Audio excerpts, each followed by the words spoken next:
We have a special guest. We're going to start the show off with a telephone interview with Lori Wyndham. Now, Lori, you are the senior counsel for Wyndham Beckett Fund. Sorry, with the Beckett Fund for Religious Liberty. There we go. Okay, and you're a senior counsel, and your organization is handling the case in which Hobby Lobby has filed suit to not have to provide the Plan B, the morning after pill and the week after pill.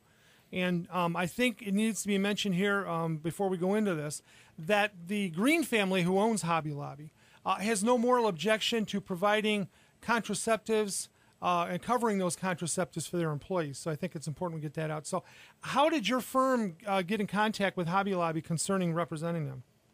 Well, you know, Hobby Lobby is very well known for their Christian beliefs. You go on their website, you read any of the interviews with the Green family, and you'll see that they have been very serious and very consistent over the years for making sure that their Christian beliefs are represented in how they do business and how they run their business. And so, you know, they were an obvious. I think it was pretty clear that this conflict was going to come up and that they were going to be one of the companies who was in opposition to what the federal government is doing here, and so we were very happy to have the opportunity to represent them.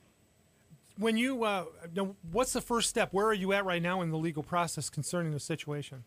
Well, we filed a complaint and a motion for preliminary injunction in the Western District of Oklahoma 2 weeks ago. What that means is that we are asking the court for a court order ordering that Hobby Lobby does not have to comply with this mandate in advance of their at the beginning of the new year on January 1st, which is also their insurance plan year. And so they need relief prior to January 1st. So we've asked the court for an emergency court order to get some relief before then. And then assuming we get that, we will go on with a full trial.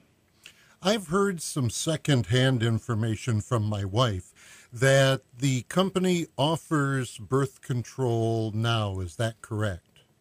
They do offer birth control now. They do not offer emergency contraception, right, consistent with their Protestant religious beliefs. And they intend to continue that policy.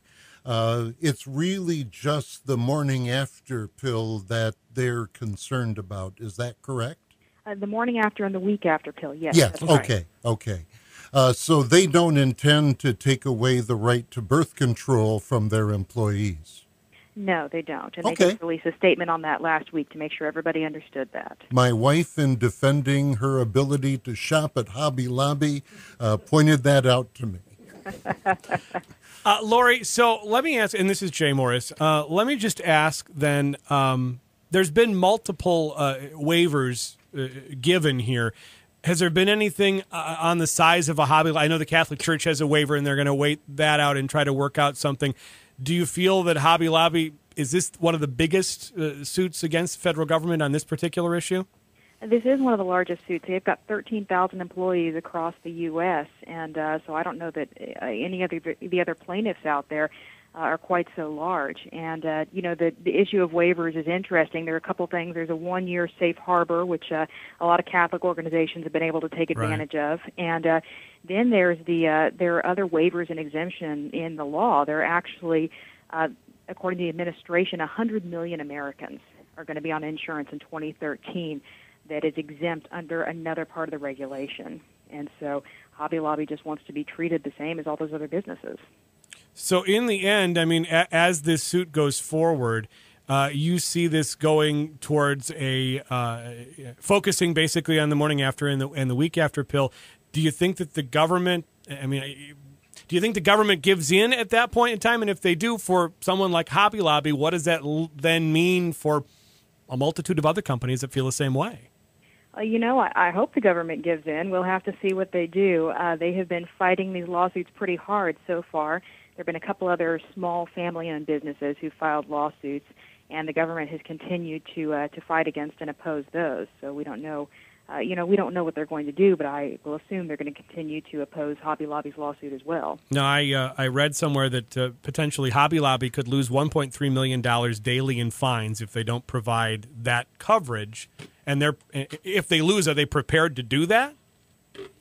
That's a choice they hope that they don't have to make. They're looking at $500 million a year in fines starting January 1, absent some court protection. And so, they're hoping and praying that they don't have to sit down and make that determination, especially since they're a business that has been growing and adding jobs and raising wages during a down economy. They're hopeful that they can continue to do those things, and that's why we've asked for a court injunction before January 1.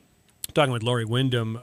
She is one of the lead folks in the suit with Hobby Lobby against the federal government. So, and just one more question then.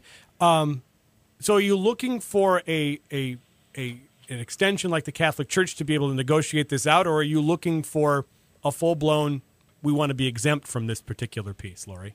We're looking for two things. We're looking for an exemption. We want a full-blown exemption. The first step would be to get a temporary one while the lawsuit goes on, so we don't have to finish the entire litigation before January 1st. And then, we will go on and ask for a permanent injunction, which would continue to apply. And those would come from the same suit, or would you have to go back into court and then do it again? Just wondering. That would come from the same court, but we would have to take some different, file some different motions and potentially go to a full trial to get the later one.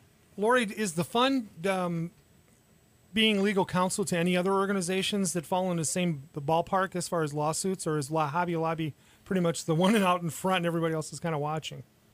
Well, they are one of the ones out in front because they are not eligible for that 1-year safe harbor, and so we're expecting a court decision much sooner than in the other cases. We do represent 5 other groups, evangelical and Catholic colleges and a Catholic television network, who are also opposed to this mandate. Those groups are all under the 1-year safe harbor, so you might see decisions in those cases a little bit later. So what happens next? You've got to go through, when do you see this case actually getting to court?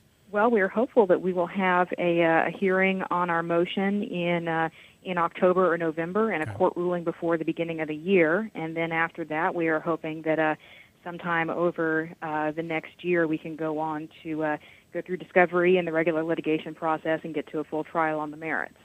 All right, Lori. Thank you very much. I appreciate the time today. Well, thank you for having me on. You bet. Lori Wyndham there. She's lead in this suit